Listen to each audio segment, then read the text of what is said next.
बिस्मिल्लाहिर्रहमानिर्रहीम अस्सलाम वालेकुम। इबरत वेदर में अवां सां गॾु आहियां। अवां जो मेज़बान ग़ुलाम हुसैन ख़ासि केली अवां ताईं मौसम जी सूरत हाल खणी हाज़िर थिया आहियूं। मौसम जी सूरत हाल इहा आहे त अॼु खां जेके हवाऊं आहिनि उहे ओलह ऐं उतर जी कुंड जूं जेके हवाऊं आहिनि उन्हनि में इज़ाफ़ो थींदो ऐं इहे हवाऊं जेके आहिनि सो Karachi division, Hyderabad division, Larkana division, Sukkur division, Shaheed Benazirabad, Nawabshah division, Hyderabad division में वधीक घुलण जो इम्कानु आहे, जॾहिं त मीठो ख़ासि जे हिसनि में बि हवाऊं घुलंदियूं। मौसम जी जेका सूरत हाल आहे, मौसम तेज़ीअ सां तब्दील थी रही आहे। ओलह जो जेको बरसाती सिस्टम आहे उहो पाकिस्तान में दाख़िलु थींदो 24 नवंबर खां। 25 नवंबर खां उन बरसाति जे सिस्टम जेको आहे उन जा बादल वधीक वसण जा इम्कान आहिनि। बलूचिस्तान जे इलाइक़नि में वधीक बरसाति पवंदी।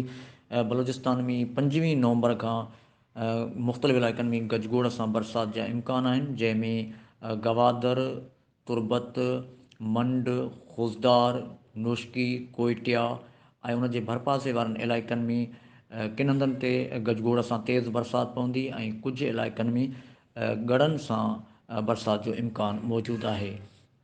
सूबे पंजाब जे मुख़्तलिफ़ इलाइक़नि में मौसम ख़ुश्क रहंदी, पर पंजाब जे ओलह ऐं ओभर जे कुझु इलाइक़नि में किथे किथे बरसाति जा इम्कान मौजूदु आहिनि, जॾहिं त लाहौर ऐं उन जे भरपासे वारनि इलाइक़नि में 27 नवंबर ऐं 28 नवंबर ते किन हंधनि ते गजगोड़ सां बरसाति जो इम्कानु मौजूदु आहे।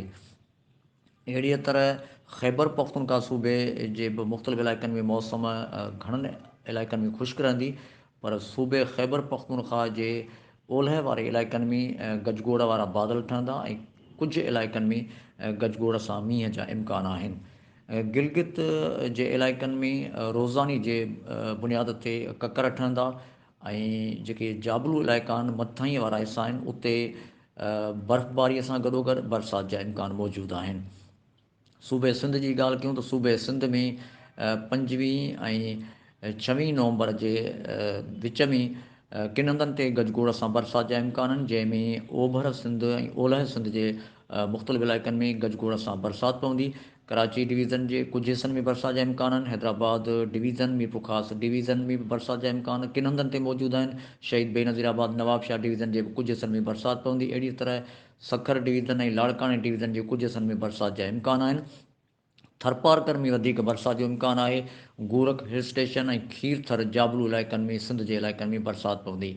सिंध में जेको ओलह ऐं उतर जी कुंड जूं तेज़ हवाऊं लॻंदियूं, जंहिंसां सर्दीअ में थधि में वधीक इज़ाफ़े जो इम्कानु आहे।